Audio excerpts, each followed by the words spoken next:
Hey everyone, Aaron here. This is another fan request review, and today's fan request review is of Ergo Proxy. And this review comes from Jay Diller, so I appreciate it, man. Thank you very much for mentioning it and asking me to review it. I actually was planning to review this sometime soon. I wasn't sure when I wanted to do a review for it, so I'm really glad you brought it up. Anyways, though, so this came out in 2006, and I think that was like the pinnacle time for intelligent anime.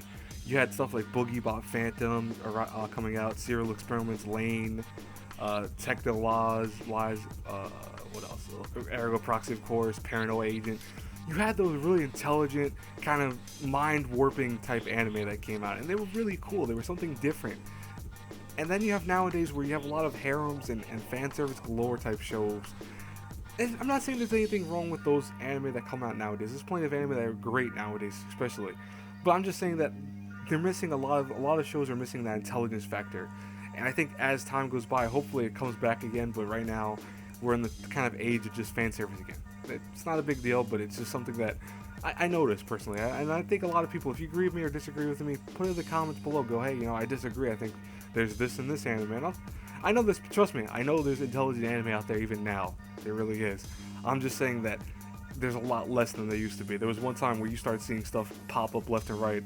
Now it's like once in a blue moon you'll see an intelligent anime. But anyways, I digress. Let's talk about Ergo Proxy. So let's start off with a synopsis. So the main story focuses on two characters, Real and Vincent. Real is spelled R-E-L, but it's supposed to be like real. And Vincent is, well, spelled Vincent.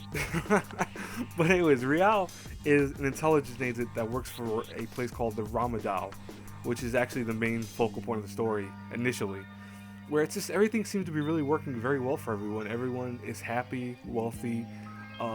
We actually coexist with robots, which are called auto raves in the show. And unlike the Terminator, these don't want to kill us or destroy us. They just coincide with us. They work for us, and we work with them, which is really weird. It's something that you see in the show, and it's kind of ironic that you think, wow, how do these robots have such great intelligence, and how can they talk the way they do? Because especially Real's entourage, which that's what they're called if they work for you, Iggy, he talks and acts just like a regular human being, and that's kind of weird sometimes. And until she tells him to shut up, or she tells him to do input codes and stuff to make him shut up, he talks like normal, like he talks like a friend would, and it's really kind of odd and kind of spooky for Ergo Proxy, I think. But Real's main point of the story is that she's actually investigating something called the Kikuji virus. It's really hard to say that word, by the way, Kikuji. It's the Kikuji virus, which affects certain auto raves and makes them kind of go against their programming and makes them do weird things. And she doesn't fully understand it, nor does the actual officials understand fully. And she starts going and exploring into it. Unfortunately, that puts her in paths with something called proxies, which she soon learns about, which are these beings that are neither robots nor humans. They are actually almost like godlike creatures, where even when they die, their cells are still moving and active and alive, but they also possess weird powers of being able to actually meld with people, to actually inhabit other people's bodies. It's very strange, and she doesn't understand it fully at first. And as the course of the show goes on, she's investigating to figure out what's the purpose, why is she so enthralled and figure out what's going on with them, why does she care so much.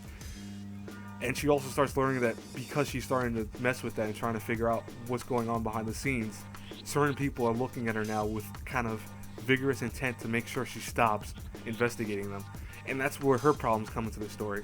Vincent, on the other hand, starts off as your average everyday worker. He actually helps repair stuff. He's a repairer for like auto raves and mechanics and stuff like that. He's actually trying to be a citizen of Ramadeo because he came from the outside world, which by the way, what you see is kind of creepy, but he has essentially no bearing on the story, it seems, at first. You see him here and there at the beginning part, but you almost see him as like a side character until you realize that Vincent gets enthralled also into something that is very odd, and it might have something to do with the proxies. And when he's actually fighting a proxy, it leads his life into this whole thing where he's now being watched and surveyed, under surveillance by the Intelligence Bureau. And even more so then when he actually gets forced into the outside world, he now needs to realize, what does he want to do? What is his role in life now? Was there something more to him than he's just normal? Is he not normal, or what's going on? And most of the viewers will actually figure it out right away. But other viewers might take a little longer, and that's understandable because there is some concepts to him that kind of throw you off when you sometimes start getting to the precipice of what he might be. You also kind of are deviated away because they think, oh, well, it looks like he might be just a normal guy, just in very bad circumstances. But anyways, Ergo Proxy does awesome things with this character. These two characters really are cool main characters. You have Rial, who really takes center stage, I think, more as a main character than Vincent does, because she's just cool, collected, and only breaks down a few times when things are just so compacted on her that she really has nowhere to escape to, and she loses all hope of, finding anyone she can trust, because right away when she's starting to investigate these proxies again, everyone's looking at her too and going, oh, she can't be trusted to find out what happens with the proxies and what their role is in society. And then she starts even learning more about society, like the concepts of how and where we come from as human beings, how we're made. We're not made through the conventional means. Who's running the actual show behind everything, It's these actual beings that are running the show behind it.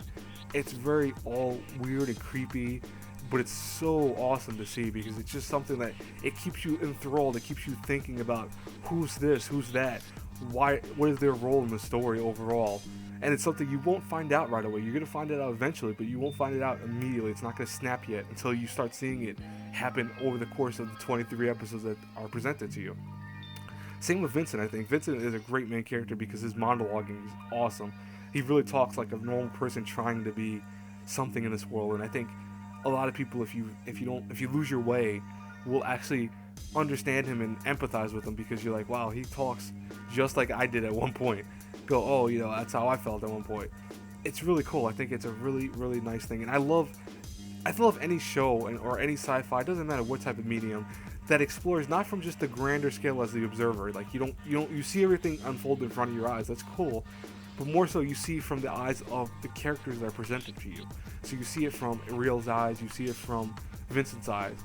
And that is really cool. I love that. I think that's the best way of doing a story. Now, Ergo Proxy is not without its flaws. I'm being honest with you. I know for a fact most people are going to say it's very slow-paced. And yes, it is very slow-paced. This is a show that's meticulous on teaching you things about the society you're around, and also kind of just exploring little faucets here and there of outside sources. And that's a problem sometimes. Sometimes the slowdown could kill the process of Ergo Proxy. There's plenty of episodes that I wish would have sped it up a little bit more instead of focusing so much on one particular aspect. But it's still not bad. This is the show that is for the thinker, the person who likes their intelligent concepts and likes their lore and developments built out of the course of a series. That's the thing, though. That's one of the biggest issues. Probably, honestly, the only issue with it. I love the art style. I love the main characters. I love how the progression goes. I love the story. I think the ending's very good. It fits well with the story overall. And honestly, I don't think, if I had another complaint, maybe it'd be the soundtrack. I don't think the soundtrack, I know some people might give me hate for this, because Ergo Proxy's soundtrack, to me at least, isn't that great. It uses a lot of American music in terms of, one of the actual things is Radiohead, and they do the opening and closing of the show. And I'm not a huge fan of Radiohead. I'm not a huge fan of that type of music. But honestly, I just think the music at times is like, hit or miss. It does very well for the BGM parts, for like the parts where they're just talking and there's the creepy factor coming up where they're trying to do a big reveal. It works there. But I'm just saying, overall, in times when it's just slowing down, or the ending and closing, or opening, those aren't that great to me personally. But here's the thing, though. Ergo Proxy is amazing. It is a great show. Highly recommend to watch it. You have to watch it if you love intelligent stuff. That's why, if I give this a review, A through F, have to give it an A-. I actually think this show is so cool. It really is. It's, a show that I want to rewatch right now. I'm in the middle of rewatching it, but for the review, I'm like, oh, I've already watched it once before, so I'm not gonna go and watch the whole thing again. I figured out what was going on already. I just wanted to watch it just to kind of refresh your memory on certain characters, because I forgot. I'll tell you right now, you know me already by now. I forget people's names in anime really fast because there's so many of them. I've seen so many different anime, but Ergo Proxy is something that is not forgettable. The story will never be forgettable. Once you watch it, you'll always put it in that kind of top tier. Wow, I actually think that's probably always my top 50 type show. Now, me personally, it's not on my top 50. There's a reason for that.